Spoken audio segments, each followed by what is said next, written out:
Hey, good afternoon, everybody. Welcome back once again to Answers on Eschatology. My name is Dan Derry, and I'm the president of the Institute of Fulfilled Eschatology. We are in the midst of a study in Matthew chapter 24, and we are continuing to look at the Great Commission. And what I want to do in this video is begin a comparative study between the Greek words that Jesus uses to command the Great Commission and the same Greek words that Paul uses to proclaim the fulfillment of that Great Commission in the first century. Okay? Now, to do this, we're not only going to look at Matthew 24:14, but we're going to look at the parallel texts of the Great Commission in the New Testament, which are Matthew 28, Mark 16, Luke 24, and Acts chapter 1, all of which in all of these texts, Jesus uses different Greek words to command the Great Commission. And we'll see in this video and in the following handful of videos that Paul uses all of those same Greek words to proclaim the fulfillment of the Great Commission in the first century. This is a powerful, powerful study, and one that is definitive in placing the Great Commission being fulfilled in the first century. So, first word that we want to use, that we want to look at, that is the Greek word oikoumene, which is translated as world in Matthew 24:14.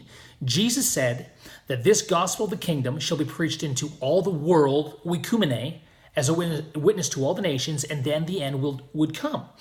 And this word oikoumene in this context is the Roman world, the Roman Empire, the known world of the day.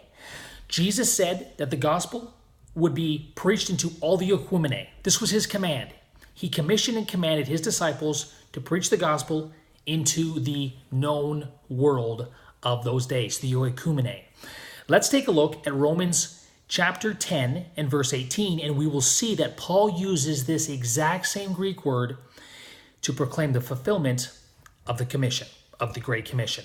Romans 10, and we'll read verses 12 to 18 to keep it in a bit of the context, and we'll jump in. Verse 12, Paul says, "For there is no distinction between Jew and Greek, for the same Lord is Lord of all, abounding in riches for all who call on him. For whoever will call on the name of the Lord will be saved. How then will they call on him in whom they have not believed? And how will they believe in him in whom they have not heard? And how will they hear without a preacher?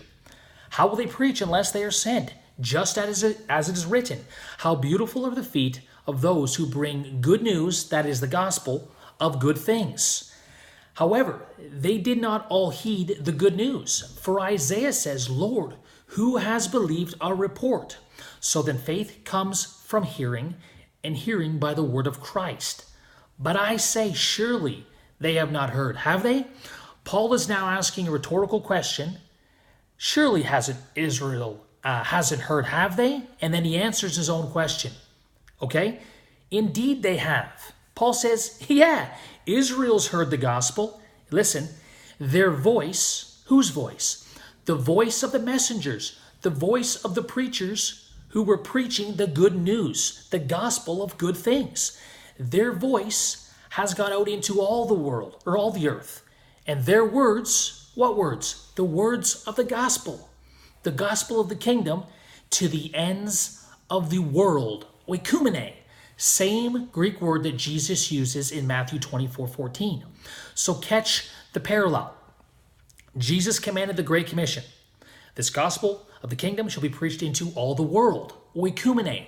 Paul says in his days that gospel, the message of the preachers, the words of Christ, had already gone out to the ends of the oikoumene, the ends of the world, in his day.